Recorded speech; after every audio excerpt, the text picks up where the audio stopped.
welcome back to Sini with me, Hannah. And me, Nadine. How you doing, babe? If I'm honest, Yeah. I'm a bit low. Yeah. Today I'm a bit tired. But, yeah. Okay. Showing up nonetheless. Yeah, exactly, What as about we all you? do. Yeah, I feel like my body's starting to fail on me a little bit, which is fitting because, Sini sis, today we're going to talk about our relationships with our bodies. Yes. Oh, yeah. That's like a little bit more semangat, tapi also kayak Lemes lemes. tapi semangat gimana ya?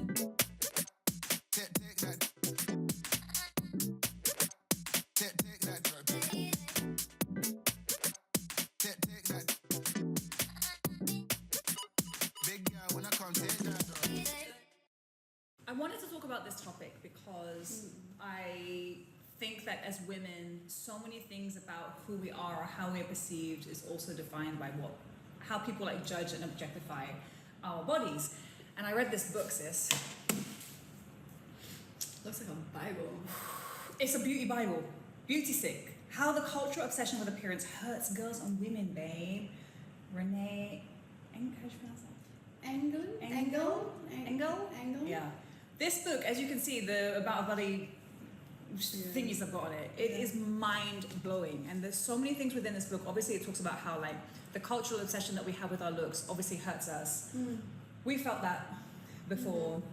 But it also dives into this something that is really, really interesting that I wanted to talk to you. It talks about the fact that as women, we tend to view our bodies in a fragmented way. Okay. And then as men, how they feel about their bodies tends to be far more holistic. Like they experience their bodies as one unit, whereas for us, it's always like, and you know, maybe this will actually come up later because I want to ask you like, what do you like and dislike about your body? And I'm sure the answers were always going to be fragmented. Okay. So we're isn't fragmented and as in we're literally looking at different parts individually or separately. As opposed to like the body as a whole, whereas men look at it as a whole. Unit, Exactly. Yeah, okay. That kind of blew my mind because it was like, yeah, emang sih kalau misalnya ditanyain, oh, what do you like about your body? Are you actually asking me? Yeah. Then ask it. What do I like about my body? I like that I have long legs. I love your legs. I wish I had your legs. I love my legs, but then that means I have a short torso. Which is but you need the balance, babe. Yeah, but I find that like my torso is really short. Jadi kayak like if I put on weight, I feel it a lot and like I look a lot more like kayak short torso-nya. Some of my legs, wish my torso was a bit longer. Okay. Like my ribs to my hips, they're really close. Mate, your ribs to your hips, you've thought about that. Yeah, I thought about that. If that is not proof of this, like, you know what I mean? Like, I'm like, there's so little space. I can feel my ribs rubbing against my hip. If I'm like, interesting. Yeah. Jadi kayak kayaknya untuk gue kelihatan or to remain looking lean, it's actually, I mean, it's not easy for anyone sebenarnya kan maksudnya. The fact that we think that we have to look clean, I mean, my legs are probably my most insecure aspect of myself. They're really big, proper cellulite, but there's also like obviously great things about them because I used to be an athlete pencaksilat, so like strong legs. Rob, I'll come and kick you. but equally, and you can't like, push her. Kuda-kudanya kuat, man. Ini licin tapi but like my belly for the past few years, obviously like I've had a few health things, so like when I look at photos dulu, kalau misalnya dulu kayak agak lumayan abby dan kayak bangga banget dulu dengan abs gue, dan sekarang agak kayak muffin top, tapi at the same time kayak gue menyadari bahwa memang gue ada beberapa health stuff yang pernah terjadi kepada diri gue dan juga di umur I was gonna say mid-30s, late 30s. Late 30s. Memang ada hal-hal yang berubah dalam tubuh kita gitu. But it was so interesting to read this book because I think it helped me to reframe a lot of things about like how I want to look at myself, because so much of what we think about our bodies justru adalah projection orang lain gak sih? Yeah, and I guess like reading something like this bikin lo sadar kayak all these, like, kalau misalnya ada this incessant narrative about our bodies, like, it gives you the opportunity to break away from that because you realize, like, maybe it's not entirely you. Exactly. That's thinking those things, but it's, as you said, like, projection of the culture and the society then. Have you ever had instances where people have, like, pointed out to you? what, like parts of yeah. I mean, I did pageant, right? Jadi kayak, Oh yeah. Like I really forgot. Like, oh my gosh, you were literally in the lion's den of objectification. oh, that was like, how was that? It was a really traumatizing experience, and I became so depressed afterwards. Karena, tapi maksudnya gue masih bisa tetap bersyukur karena waktu itu belum ada social media kayak sekarang. Gue nggak kebayang sih kalau misalnya gue ikut dalam dunia pageant sekarang, this day and age, iya sih. dengan orang kayak punya akses untuk bisa ngomongin kita bener-bener seenak jidat, right on our like pages. I don't know if I had the mental fortitude to like deal with that. Tapi zaman itu meskipun kayak misalnya di Facebook atau di forum-forum online, gue baca apa yang orang komentarin tentang tubuh gue, and it's like the things that I didn't think about or like I hadn't looked at in a particular way. You're suddenly like scrutinizing yourself. And like I remember, I remember there was this one moment right before walking on for the preliminary like swimsuit competition, yang surrounded by other women who've had like big invasive surgeries, entah itu kayak really? breast implants or like kayak banyak banget cerita-cerita aneh gitu. Kayak one case there was like, oh, she's had her ribs removed, so she has a slimmer waist, or like she's had, it's giving Marilyn Manson. it's crazy, and or like, oh, she's had like this girl had like tits, ass, abs, and it was like, oh, she's had liposuction around her abs biar lebih defined. Sedangkan gue yang datang ke situ dengan bekalan cuman going to the gym and like had a personal trainer, I was like, I can't compete against this. And so I remember like standing in front of the mirror sebelum jalan untuk prelim competition, swimsuit competition itu, and I remember looking at myself and thinking like, oh my god, I'm fucking hideous. I'm fat and I'm disgusting, and there's no like, why am I even here? Jalan, tried to be as petty as possible. Terus it was only a few years later, so I was talking to this guy at the time. He was like a volleyball athlete. Jadi dia benar-benar kayak dari perspektif kayak functional body and like strength and ini segala macam kan. And so dia penasaran sih kayak mau dong lihat your prelim competition gitu. And I pulled up the video for him, and he like stopped. He paused the video. He looked at me. He's like, "Did you eat?" He's like, "Did you even eat?" And I'm like, "What do you mean?" He's like, "You're skin and bones here." And tiba-tiba karena dia ngomong kayak gitu, gue langsung ngeliat videonya. I was like, I suddenly saw it from his perspective. Yeah. And I was like, oh my god, I was like so skinny. And like this idea, but the thing is like, I have a mental image in my mind of like me looking in the mirror and seeing my reflection, and that compared to what he was seeing and talking about, Two completely different things. Wow. And so I've lived like having been picked apart, and you know what? It didn't even start at that age. Like it started younger with my mom. Yeah. So it's been a brutal journey kayaknya untuk bisa menerima ya ini gue gitu, dan like there were moments where I was stronger and now I'm like not, and ya udah gitu kayak habis mau gimana. it's just that, right? It's hard, right? Because I feel like in my case, like I had this one instance where I was presenting on TV again, and I remember very specifically afterwards, like the head of the TV station came up to me. He was like, "Hannah, great job, but you need to lose weight. Like your legs are really big on camera." But other than that, you were and I was asking, okay, yeah, great, I'll just go to the gym. It's like, how was my stuff otherwise? And he was like, oh no, everything else is fine, just lose weight. So the substance and your presence and your energy and everything was good. I think, girl, outrageous. I think what it also does is when the focus is on our legs, for example, the focus is on our abs or whatever, you're really removing our worth in terms of our intellect, in terms of our character, and all you're saying is that my legs are what defines who I am or the work that I do, which sucks. But you know, when we're talking about our relationship with our bodies, nggak mungkin lepas dari media.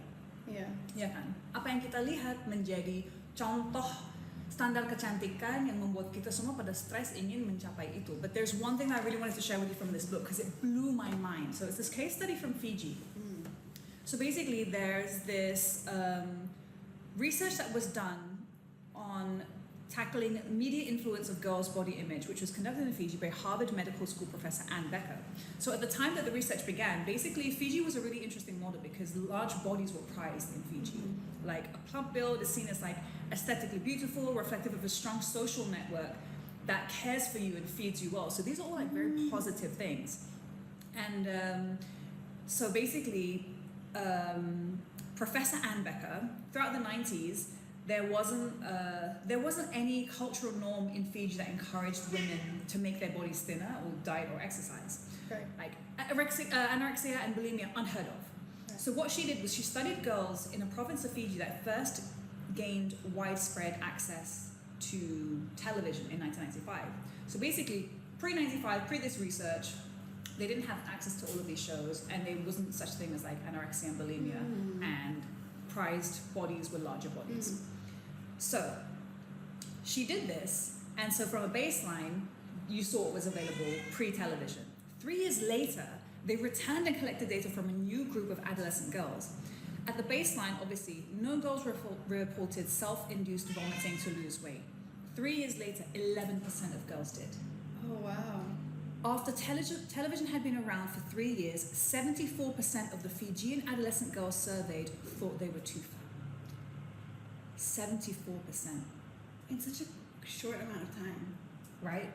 If you really think In about 3 years. I think that is insane. And then you think about all the things that, you're right, love, you're a bit of a fatty as well. Which we love. Which we love. We don't I do body shame her a lot, but it's the Cyclops, everyone.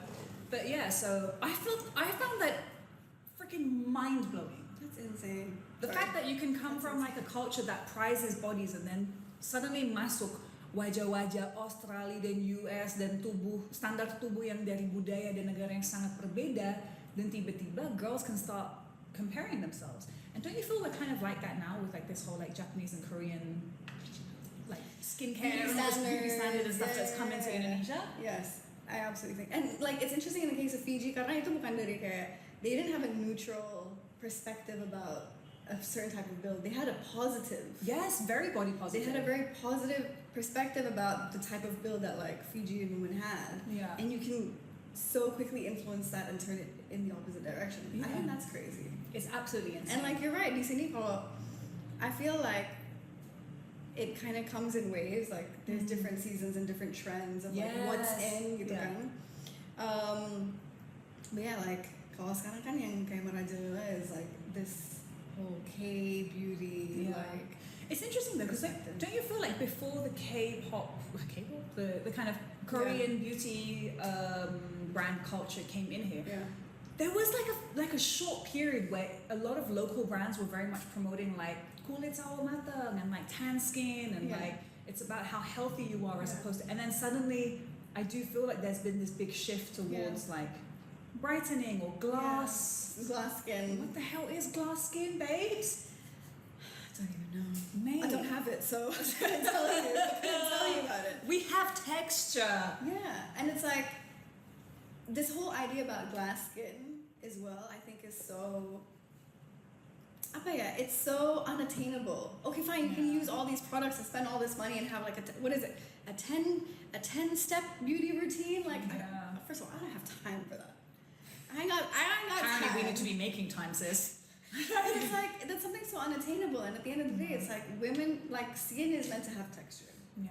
And I feel like all of these things, it's just one way of capitalizing on women's insecurities. Absolutely. And making massive big bucks from like things that you wouldn't like. Oh, I have big pores. Yeah. Oh my gosh, you need to fix that. I'm like, how do you fix pores?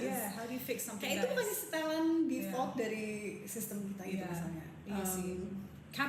People capitalizing on our insecurities is something that this book talks about a lot. Like the beauty industry, how much it makes at the expense of our insecurities and us hating ourselves is ridiculous. But then like I think like one of the biggest examples is like the Kardashians, for example. Yeah, I was about to say but even that, right? Like that's gone on from maksudnya kayak balik lagi, it's always following some sort of trend or like season. Like back in the 90s it was heroin chic. Right, everyone was like super skinny. Yeah. The diet was like cigarette, Coke, and coffee. What kind of Coke? Well, depends on the person, I guess. Came on. You know what Coke she was on. And then and everyone was like aiming to be really, really like skinny, and it was like collarbones, and they wanted sharp shoulders, and. Plus, tiba-tiba Kim Kardashian pops up onto the scene, and like her and her entire family kind of rewrite the script, right? And it's like, oh, now what's in favor is like big bums, big boobs, like this curvy hourglass shape. But not even natural. But that's not even them. They don't even look like that. This is the thing, like when you are like pushing these beauty standards, I think that my biggest problem with like the Kardashians is that now that they've come out and said, oh yeah, I've done this and I've done this and I've done this, you're like, okay, you've been selling us products and making money. Yeah, like skinny tea. Yeah. You've been selling this, that, and the other. Yeah, tea for us to shit ourselves. That's not how you got this physique in the first place. Exactly. And like, let's not forget all the money that you have for cooks and nutritionists and personal trainers and surgery and all of these other stuff. And we look at all of these women and we feel bad about ourselves because it's not attainable for us. And I think like, I feel like so much of that also, again, like you said, you mentioned earlier about how it starts very, very young. Yeah. And obviously now in this age of social media, it can start very, very young as soon as you're on it. And I have all these things with my niece who's like going to be 13 and I'm like, oh, she currently really loves books, but she's getting that age where she might be exposed more to social media. How is that going to change this beautiful soul that she is because of all of that pressure? It's like my little bubbaloo, do you know what I mean? But like, I felt very grateful growing up because like, my mum, because I think she was like such a tomboy and because she didn't wear much makeup, I grew up looking at a woman who never really like thought about those kind of things. And so we were always like very active and I never like, your mom, till today, she still walks like mashallah, alhamdulillah, like, do you know what I mean? Thousands of steps every day, like across London. She can't keep still. She can't keep still. But like the fact that she was like that and like the fact that in our house, like no one ever kind of said, oh, kamu cantik or whatever. Like it was like looks wasn't even a thing. It was more like what you could do and how you can contribute, which like, as you'll see in another episode, I talk about how I'm the bubble of the family. So, but like, how is it for you? Like what kind of environment did you grow up with? Or do you grow up in that potentially like shaped how you see your body? Yeah, it's so different to yours. Really? Right, like, so I grew up with my mom really thinking about how she looked and how she presented. Mm-hmm. And she worked out. My mom's crazy as well, like, in the sense that, till today, I think, she still does, like, aerobics every single day. Mm-hmm. Tapi her perspective was really from the point of view of wanting and needing to look good, you know? And For like, herself or for others? well, kind of both, I guess. Like, but like my dad, it's ironic because my dad has always been obese my entire life, right? And like he gets to sit there and say like, yeah, like he wants my mom to look good. And so he would like, you know, he would take my mom out shopping and she would have all the like most like nicest, you know, dresses and handbags and she always looked really, really good. But it was really from that perspective of, you know, I guess in a way to be a trophy wife. Like it wasn't about functionality, it was about aesthetic. And it was and obviously because like I'm also my dad's daughter, so my build is different to her. Right? So we'll like almost like her height when I was like in my early like preteens. And then I started to hear like she pointing out like, oh, I needed to start. I remember she said you need to start working out to lose the baby fat. But you're still a baby. I was still a baby. Like, that baby fat had a purpose to be there. I remember like, umur 16an ini kan zamannya MTV kayak My Sweet 16 gitu kan. Okay. So I was about to turn 16. Terus nyokap gue kayak, one day we were just in the car and she's like, oh yeah, I know what to get you for your birthday now. Terus gue langsung mikir kayak, My Sweet 16, am I gonna get a car? Am I gonna get halu sih? Yes, halu banget sih gue. Am I gonna get a car? Am I gonna get an apartment? Not that we had the what world were you living in? I was like 16, bro. Cinema tickets. That's but I grew up on like My Sweet 16 watching those shows, so I was like, oh my god, it's gonna be something ridiculous, right? Dead ass. She looks me in the face and I was like, what, mom? And she's like, a nose job. Emotional damage. Oh baby. Yeah, it sucked. Like, and then I was like, I had never looked at my nose, you know, as an individual fragmented thing. Yeah. I saw my face in its entirety, eyes, nose, mouth, the rest of it.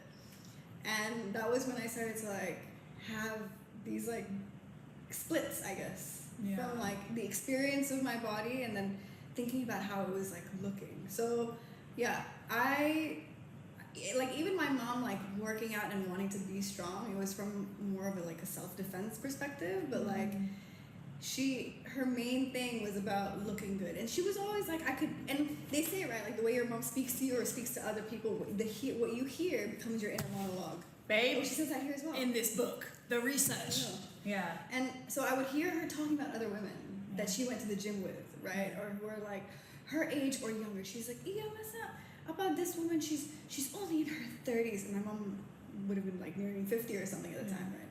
Or like mid 40s. Oh yeah, she's only in her 30s, but her boobs are so saggy.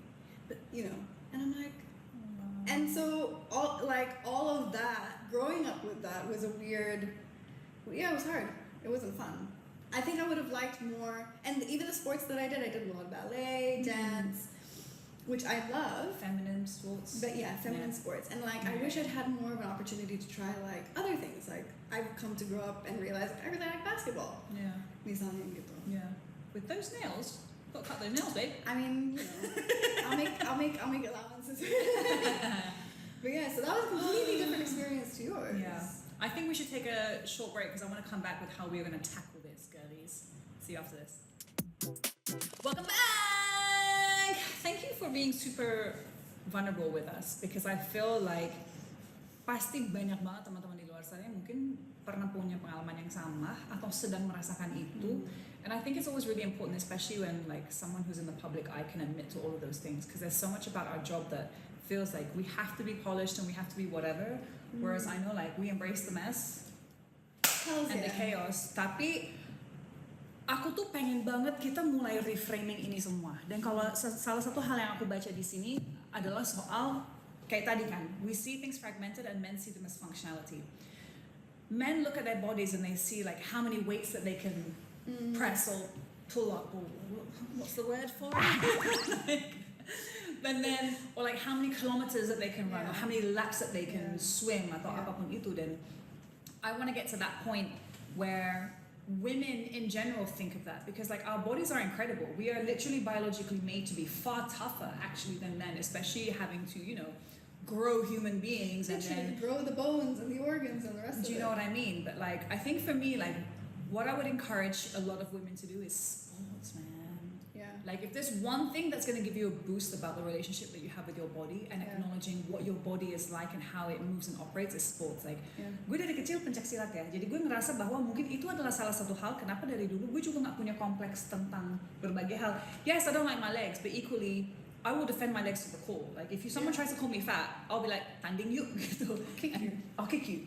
But the fact that I was able to fight and defend myself, like the confidence it gives you to be able to like take down a man, because like we always used to spar lawan cowok juga kan gitu, or like that feeling of ikut kejuaraan dan menang dan betul-betul tahu itu dari hasil kerja keras lo sendiri dan apapun yang lo lakuin untuk tubuh lo itu feeling yang luar biasa, and that feeling is far greater than someone calling you pretty, for example.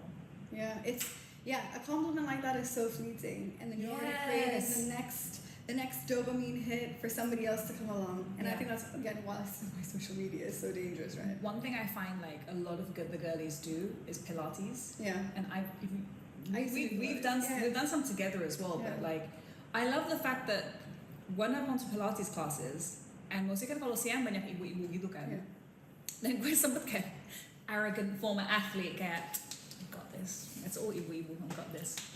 Wah, mereka lebih kuat dari gue, dan gue yang kayak udah mau mati, dan mereka yang kayak, and like that's what I love about Pilates. You can have like not necessarily a super toned or lean body, but the strength that these women have, and I'm like, that's the kind of sport that I can get behind. Yeah. What about you? How do we move past this and look at ourselves in a more positive way? I feel like for me the main thing is about, because I think what happens when people start commenting on your bodies, and I was saying earlier, right, it starts to fragment. Like if you looked at something as a whole, like I did with my face, and it starts to make you look at things fragmentedly. Yeah. Like I think in the process of that, like there's some sort of like disconnection happening with you and your body, right? Like there's a disassociation, and like you're detaching almost from this body, and you're looking, because you're detaching from it and you're looking at it from this outside perspective. Yeah. So I feel like if someone has an experience like I have, what I'm learning to do now, or what I think is like the more important thing, is to like reconnect and to like take back that take back that connection that someone else has come along and unintentionally severed, or maybe they have intentionally severed it gitu kan. But I feel like, okay, regardless of how it looks, how does my body feel? I like that, sis. Like, how does, like, am I sleeping well? Am I moving the way that I want to move? Am I able to do the things that I want to do? How does it feel? Like, if I want to walk like 10,000 steps a day, can my body handle that? How does it feel like to be in this body? Yeah. And I feel like, I'm not saying that I'm doing all of that. It's still a work in progress, but that's where I want to be, you know, like, I'm not feeling bloated all the time. I'm not feeling like lethargic. I'm not feeling like dikit-dikit capek, dikit-dikit pegel. And I feel like maybe perhaps moving from that sort of like mentality akan lebih mudah-mudahan lebih sustainable gitu. Gue juga merasa bahwa kita harus berhenti mengkomentari soal kecantikan seorang perempuan sih. We need to completely remove that from the conversation menurut gue. Kayak kita memang benar-benar harus stop even commenting at all. Like, itu sesuatu yang setelah gue baca buku ini, gue berusaha untuk memperhatikan sama ponakan gue. Kayak gue pengen si Babelu ini tahu bahwa she's smart, she's kind, like she reads books, she does all of these great things. I never wanted to call her pretty, although she is. You're my Baba, you're my prettiest little girl. But I don't ever want to call her that because I don't want her to grow up thinking that that's something that is more of value than the other stuff that she has gitu. Because the rest of society is already going to give her all of that. Exactly. Dan tapi kayak sekarang tuh gue udah lumayan deg-degan sih memikirkan, di pretty nih, bakal gimana nih exposure ke social media ini segala macam.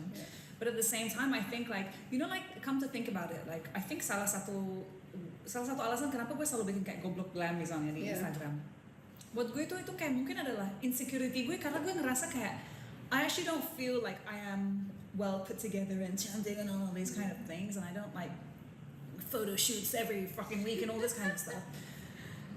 Posting something as dumb as like, for me, kind of breaks that boundary. I think it like reminds you that like I can be silly, I can be goofy, and I can laugh at myself, and I don't have to. I can be secure in showing you like 50% nostrils in a photo. Do you know what I mean? And it's kayak itu adalah bentuk perlawanan gue terhadap this idea that people are constantly like mengkomentari tubuh atau looks atau ini atau itu, and I think it's so important for us to break free of that. Like the amount of time as women we spend doing makeup, men don't have to do that, and that is the greatest injustice. Like we are losing time, we are losing energy, we are losing money for things that are unimportant and don't make sense. Yeah, and I feel like I think I remember talking about this with you before, but like the biggest form of resistance or the biggest like fuck you to capitalism in this society is like just to be happy. Yes. Just to be joyful, like exist, enjoy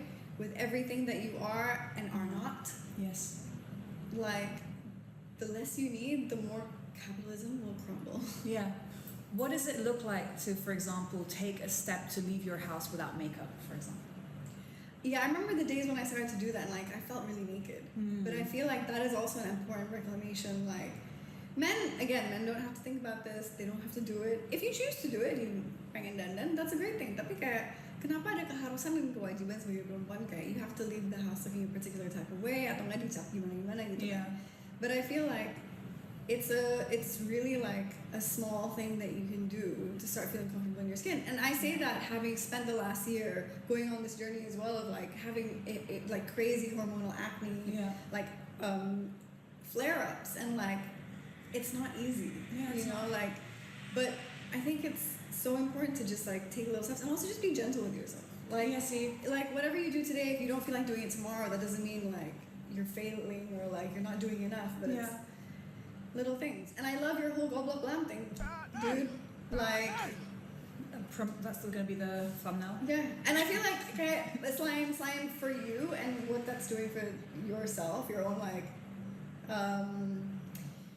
like security and everything within yourself. I think it's also important that like people see women in so many different variety of expression, and it's not just like demure and like put together and so serious.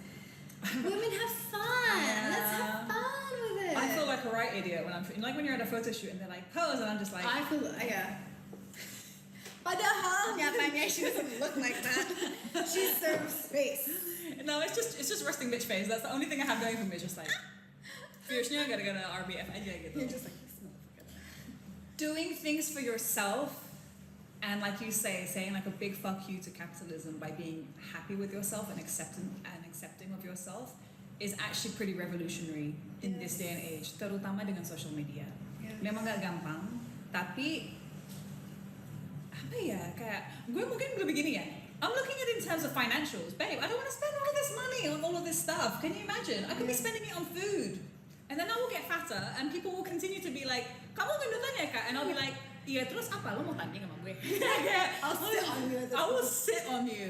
I will take you down 3 points. Like, Hannah wins gitu. Like, I think it... Thank you. There's something... I mean, listen, we have to start somewhere. Yeah. We have to start somewhere karena kita nggak mungkin bisa please everyone. And at the end of the day, we're not here to please other people. Please yourself. Please yourself. But anyway, this book, I think so many people should read it. And I think men should read it. So Can I they borrow understand all the... Yeah, of course you can borrow it. But like, actually read it, babe. Yeah? Actually read it. The call out was so unnecessary.